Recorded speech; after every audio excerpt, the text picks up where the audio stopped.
What's up, everybody? My name is Gilbert Schurch. I'm a high school strength and conditioning coach. I'm a PE teacher in Harlem, and today we are going to be examining the idea that there is no perfect diet. And I know what you're thinking, right? You're like, Gilbert, Coach Schurch, duh. Of course there's no perfect diet. Nothing's perfect. However, you may also be thinking, well, but there's some like pretty perfect general advice out there, right? Like, don't eat unprocessed junk. Eat whole unprocessed foods. Things that come from the ground are pretty good. Lean meats, vegetables, fruits, some grains, tubers like potatoes. All of those things you've said in general on a consistent basis are really, really good for you. And on a general basis, they really, really are. But on the flip side, if we narrow this focus down to the absolute individual level, I hate to say it because I hate this phrase, but you are a unique individual snowflake. And I hate that because I'd love to say that, broad general advice is probably good for everyone, but it's just not that simple. Because at the end of the day, your digestive system is unique to you. Just as someone can be born and grow into a 7'3" giant, and someone else can be born and their genetics dictate that they're gonna be 4'9". Same deal with our digestive tract. Based off genetics and the genetic lottery of what happens when your two parents made you, your digestive system digests certain foods very well and may not digest foods not so well. Perfect example is me and a training buddy. I work out with this guy at the gym. His name is Mike Sabato. He cannot eat gluten. If he eats gluten, his skin literally breaks out into rash. I, on the other hand, can crush a whole pizza and I feel great the next day, right? There are differences in how we digest things. And so what today's video is gonna be all about is really honing in on certain factors. And I'm just gonna give you the idea that you should be aware of certain factors that you should examine if you're not feeling at 100%, right?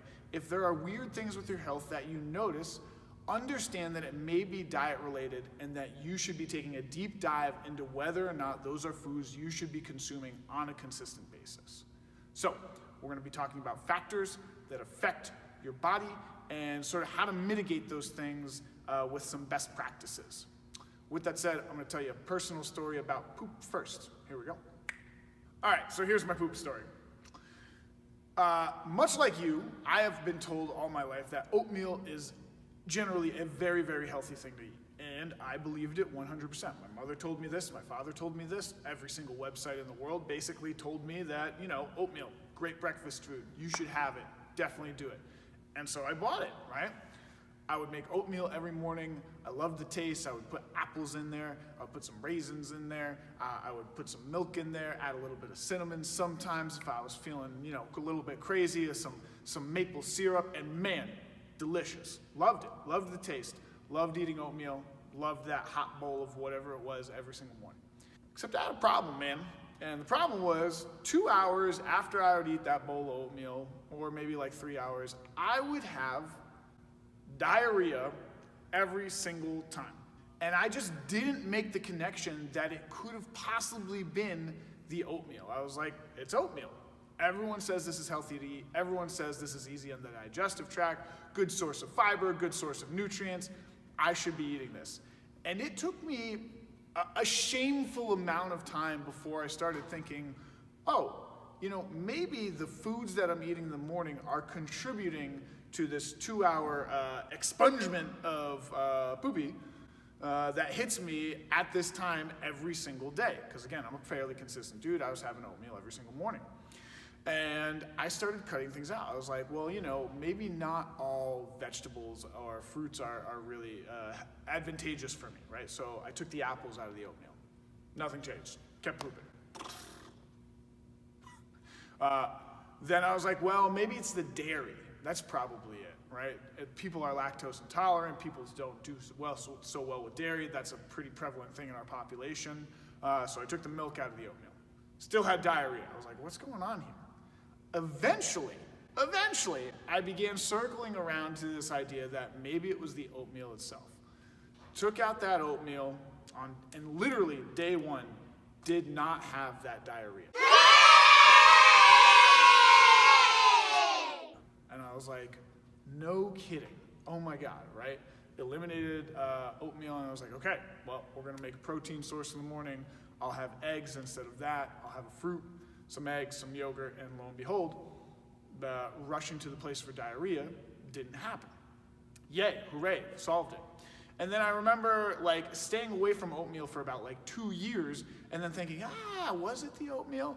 Tested the oatmeal, right? Tested it out like 2 years later, had oatmeal in the morning, lo and behold, boom, run into the bathroom 2 hours later. Guess what? The general advice of oatmeal is healthy and oatmeal is a nutritious food is probably still really good advice for the general population if you were just gonna throw it out there at a ton of people. But for my unique case, or for my unique digestive tract, oatmeal is an incredibly poor choice for me to have, right? It means my digestion isn't working all that well. It's not something that I'm gonna absorb a lot of nutrients from. The quality of your poop actually shows a lot of things that can go wrong with your digestive tract. So, lo and behold, general public advice, general foods that are considered ultra healthy for everyone did not work out for me, right? Which leads us to the whole point of this video, which is you need to examine factors in your life that may or may not give you hints that certain foods you should eat and certain foods you should not. So let's start talking about those factors and talking about what things you should be looking out for after you eat your food. Let's talk about it. All right, so after that story, it should probably come as no surprise that the first thing you need to examine in your life, if it is not in tip-top shape, is the quality of your poop. And lo and behold, we have this thing called the Bristol Stool Chart. This was made in 1997 by a bunch of researchers. They examined the quality of stools. Terrible job on there, but hey, science, they did it, right? And here's what they came up with. The absolute sweet spot for a good, solid, excellent, healthy poopy, meaning that you are digesting the food, you're making use of the nutrients, your body is thriving off this stuff, is right here. Either you have a stool that is sort of like sausage shaped with a couple cracks in it, maybe a little bit on the drier side, or a smooth sausage or snake-like stool where it all holds together, right? One of those poops that stays together, isn't in a ton of pieces. This is the sweet spot. This is what you want your poops to look like. This means you are digesting things well. Now on the flip side, if you are on the soft blobs / mushy consistency side, aka Gilbert on oatmeal, or it's just coming out like water, you are clearly not digesting those things and your body is pushing those things out. That is not great.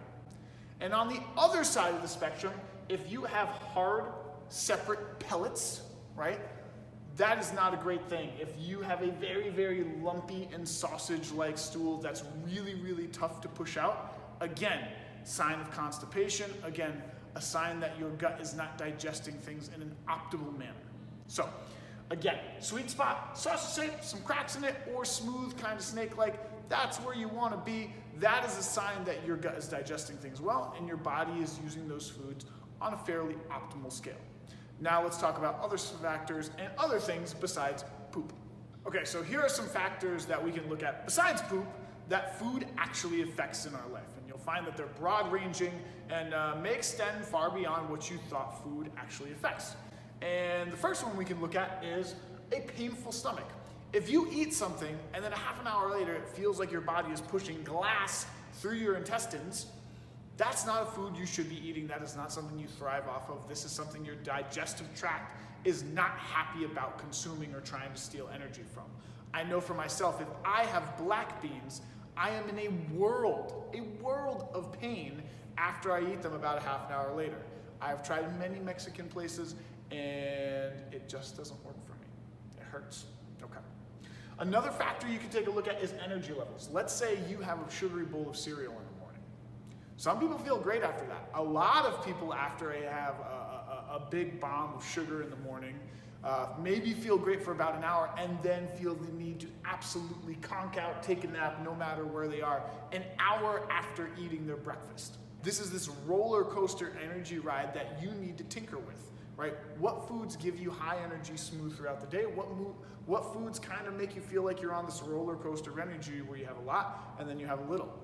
Some people do very well with high protein, high fat diets. Other people do well with certain carbohydrates, right? It's something to examine. It's something to think about.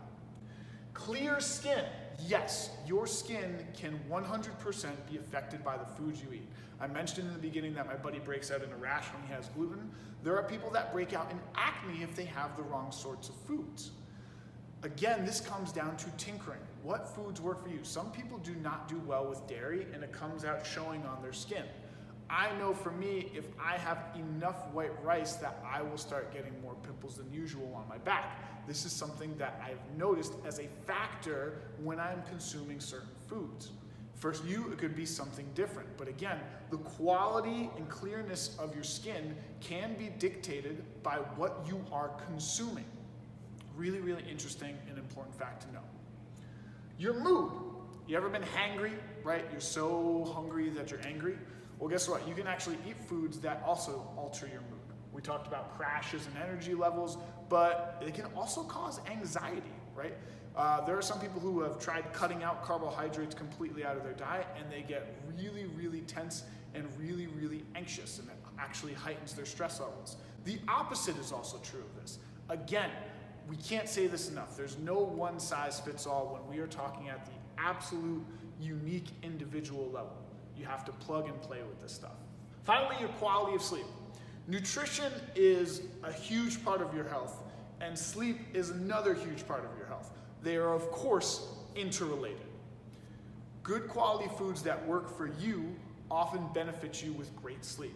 I know for me, I use white rice as a great driver for performance in the gym, but if I have white rice right before I go to bed, chances are I wake up in the middle of the night feeling quite hungry, right? This is something I have learned over time. This is something I have learned to be sensitive to and aware of, right? When I eat a food, what's the outcome? What happens to my body? What are things that I can tinker with, right? You may eat certain foods before bedtime and wonder how it does to the quality of your sleep, right? Monitor these things. Think about them. Again, these are factors, and make no mistake, the foods you eat can disrupt or help all of these factors that you see right here, and then some. It is a pervasive, huge piece of our health that we constantly need to monitor. I'll end with this. This whole video is a call for you to plug and play with the foods that you eat. I want you to tinker with your diet, and I want you to be aware of factors that your diet can affect, right? See what happens if you pull dairy out of your diet. What happens if you don't have dairy? Do you suddenly feel like you have more energy? Does your skin clear up? Do you feel like you get better quality sleep? If you're a person that doesn't have dairy, maybe you put it back in, right? If you have dairy, how does your digestion feel? Do you suddenly poop a lot more? Maybe, maybe not. And you can do this with every single food that you do. What happens if you cut down on the amount of, let's say, broccoli that you have? Broccoli has been known as this really, really healthy vegetable, but some people actually get really, really bloated and have weird digestive issues because of it, right? The point is, and I cannot hammer it enough, there is no perfect diet because everyone's digestive tract is unique. Yes, you will hear me say on this channel repeatedly over and over and over again, as a general health recommendation, you should have lean meats, you should have vegetables, you should have fruits, you should have whole grains, probably some potatoes, and some healthy fats like olive oil and coconut oil. However, again, it's general advice. When it comes down to the individual level, certain foods do not mesh with certain individuals. I'm a perfect example when it comes to oatmeal. Generally considered a healthy food, really terrible on my gut tract. Black beans and legumes, usually considered a healthy food, terrible for my own personal experience. You have to determine the foods that work for you, and it comes down to plugging in and playing with them. Put the foods in, notice how your body reacts. Take the foods out of your diet for a week, see how your body reacts.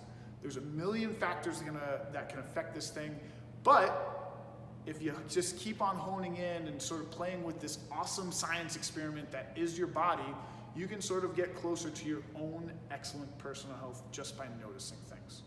So that's my call for you to plug and play and tinker, mess with your diet. Just because it's good general advice doesn't mean it's the perfect advice for you. Like and subscribe. As always, please, if you comment in the comment section, I'm guaranteed to comment back. And until next time, I will see ya then.